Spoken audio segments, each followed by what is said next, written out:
Well, I think we certainly, India has had a massive transition and transformation. You saw through Dhoni. Dhoni really led by example. He was strong, powerful player, fast between the wickets. But he also had a lot of senior players that he couldn't really make drastic changes with. And then we've seen what Viratkohli has done, and he's understood the benefits that he's had from being fit and strong. And the way that he implemented that into his captaincy was you had to pass certain standards, fitness standards, and they weren't just, occasionally. They was really tough. Guys like Suresh Raina and Batu Radu, those two guys missed tours because they weren't fit enough. So I think what you saw then was a fielding unit. Because India always had a couple of good fielders, from Mohammad Kaif, Yuvraj, Robin Singh. You had 2 or 3 good fielders in the team, but the rest were not so good.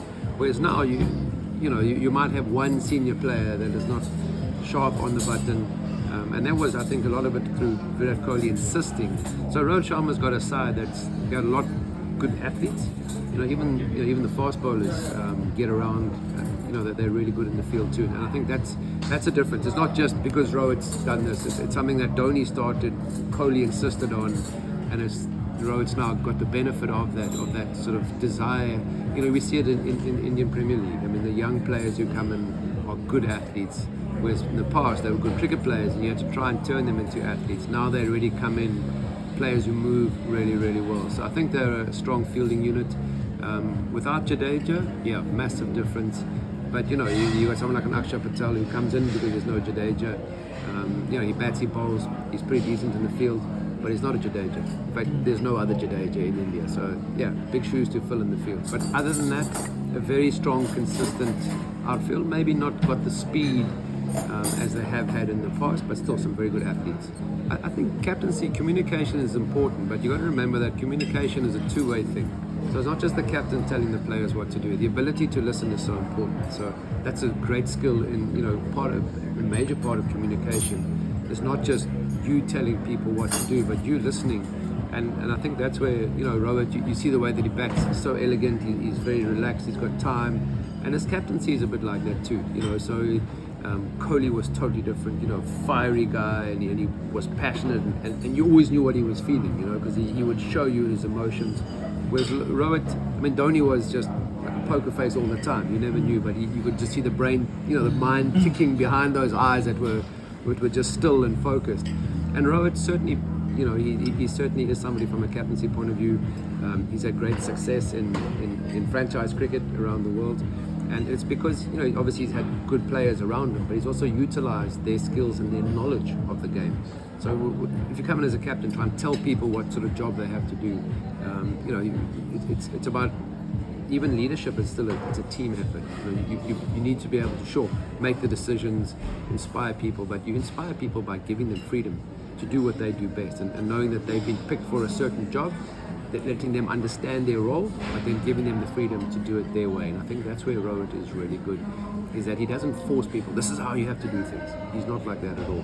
He allows players to play with their skills, which gives them that, that confidence that they can do the job that they've been given to do. Well, he hasn't had much chance. I mean, he's had one opportunity at the IPL and he won the tournament, so, and you watch the kind of player that he is, he trains, works really hard. As an all-rounder, he has to be in every part of the game. So it's useful from a captaincy point of view when you've got a batting brain and a bowling brain. A lot of the captains are mostly batters. Think of the Indian captains in the past; they've been mainly batters. And sure, you can have game plans but to be able to think like a bowler and a batter, I think is a huge advantage. And he's also very relaxed. And I think that's what we saw with his IPL success. First time franchise, first time captaincy in an IPL. He had a great Ashish Nehra and Gary Kirsten. Every time he looked on the dugout, these guys were quite chilled and relaxed, and they won a couple of impossible games from nowhere. And and I think that's boosted his captaincy. It's also given him the confidence just to understand that there's so many things that you can't control on a cricket field. And if you're adding stress as on the players as a captain, you need to take as much of the pressure on yourself and not feed it back.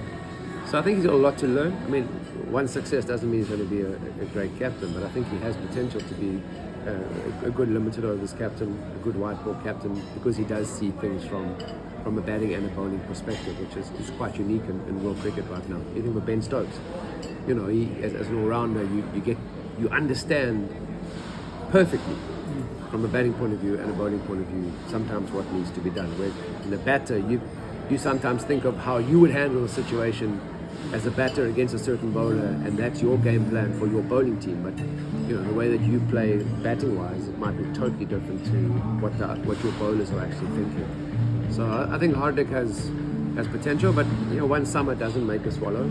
But I think he's got supportive players because he doesn't try and steal the limelight or the show. He's a bit of a rock star. I really enjoyed working with him because he trains really hard but doesn't take life too seriously. He also appreciates the hard work that's gone into his family that supported him. You know, him and Kohli Pandya coming together through the IPL. Now he's gone on to sort of next level rock star status, but it hasn't affected the person that he is. So I think that's important. If you can be yourself as a leader, and I think so far, as I've said, Dhoni, Kohli, and Rohitsharma, they haven't changed their personalities. You can't try and be somebody else. So Hardik almost needs, as long as he can stay consistent to himself, people in his team will know where they stand, because they don't think, oh, cheaper, today he was this, but tomorrow he's that. If you can stay consistent on and off the field, that I think from a leadership point of view is a big plus, and so far Hardik's certainly shown that. Pakistan, they're an unpredictable team, and in 50 over cricket, you're never sure which team's going to pitch up, but if the Pakistan team they play on the best of their ability, they're a very tough team to beat. So I think Pakistan and India, Pakistan, England, Australia always a very competitive side. Then you got the West Indies. I mean, those guys in 50 over cricket, although they've become real 20 over specialists. 50 overs is almost like test matches for them. They don't even think that far ahead, I don't think. So, but just dangerous players in white ball cricket. But again, for me to pick one team, it's very, very tough. But I think a lot of conditions or a lot of favours and factors will favour India as tournament favourites. But again, that comes with its own pressure, which other teams won't then have. I've seen their preparation. They had a wicket which you could see the footmarks on it, so they'd obviously prepared it for a turning wicket. But the difference though, there's there's one thing having a turning wicket. Not all the Indians will turn and bounce. In Australia, maybe the bounce is a bit more, so maybe you need slower and lower turns. So you can't replicate it exactly. But I understand what he's saying. I mean, they believe, and that's changed. I mean, we would tour because they're playing so much cricket. Days at home for them are as important as days of preparation. So if they can prepare in Australia to where they feel they can adapt to a turning wicket, then they'll be happy. But I understand what he says. You arrive there and your practice matches on a green wicket and you're going to play, on a slow turn. So you need to stay take advantage of, or nullify that home ground advantage. So I think the guys have played around the world. They're getting smarter and smarter, and especially the Australians. I mean, they're very professional. They certainly don't like to leave any stone unturned.